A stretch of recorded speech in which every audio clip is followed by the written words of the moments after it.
the idea to work with this, we call it the extremely mixed choir, comes from the idea to have very diverse voices, and because if you mix old voices, young voices together, then you get the chance to work with many different timbres of voices also. So this is where this idea comes from.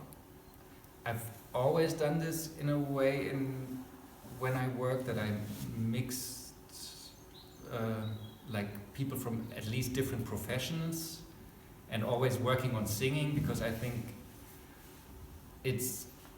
there's a lot of ways of singing which are beautiful and touching, and there's the la la la of someone who didn't learn a technique of singing, which can be in a way touching or beautiful, and the well-trained singer also. And like, as soon as they meet, they start questioning their way of performing, of singing in a different way.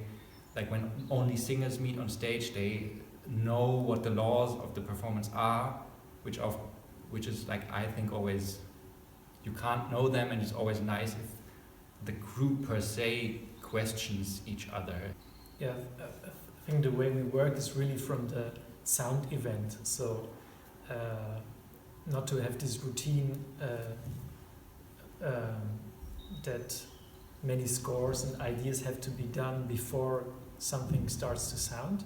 And I think with this perspective, or this way of working with sound, it's just very nice, because if you start from the sound event, then bringing people together from very different perspectives and different working routines really can help to negotiate the processes, how sound is produced, and bringing together these knowledges. And yeah, that's really something I prefer as a working process. I think we have this historic approach to this poem, which is very optimistic about how society can deal with technology as an ecosystem. And I think somehow we're trying also to have to say yes to this combination. For me, it's a lot this. What I feel is always, I don't know the English word, maybe it's the Unübersichtlichkeit, the being confused by so much of like, yeah, there's a lot of technology around me, and I deal with it every day, and I use it, and there's a lot of information coming through it, and I think there's a way of that I don't even know if I want to take responsibility for the smartphone I use, because I know that there's stuff in it that comes from places where I have no control of the working conditions and whatever. Like, that's the thing that I feel like, okay, but when I buy it then secondhand, is it okay? And a lot of questions coming up in my way of consuming technology and living with technology, and to find ways to reflect on it. That's a thing for me in this project, and at the same time to try to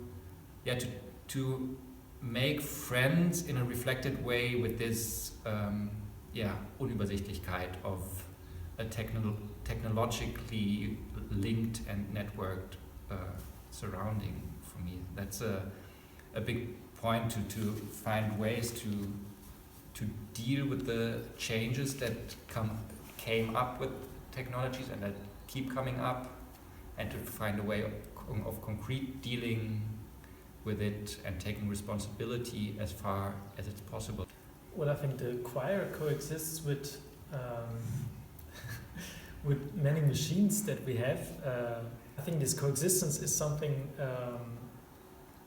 that can really free the body also in a way to say, well, there is already something that works without us, something that can be reproduced by machines, and to find not only boredom in this state, but also something we call Ergänzungshandlung. It's like additional things that you can do with this needlessness of your bodies and voices. Yeah, I think it's not so much that machines, that we use the machines as something that replaces the performers, but puts them in a new kind of home. And in this home, something new can grow. So this is a little bit the vision we have. This thought of cybernetic forest out of this poem from Richard Prottigan, which gives us the title.